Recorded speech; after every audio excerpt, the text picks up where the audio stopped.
Hello বন্ধুরা, কমলপুর দক্ষিণ পল্লী শিব দুর্গা ক্লাবের পরিচালনায় আগামী ৬ অক্টোবর লক্ষ্মী পূজার আয়োজন করা হয়েছে।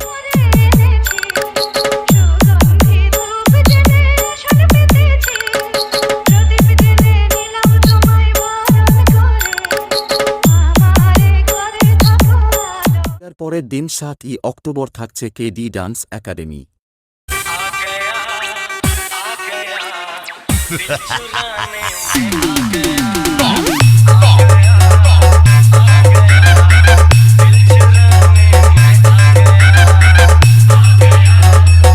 কটা দিন কমলপুর কাঁপাতে ও কমলপুরের ছেলেদের নাচাতে আসছে হলদিয়া থেকে সুমন্ত সাউন্ড।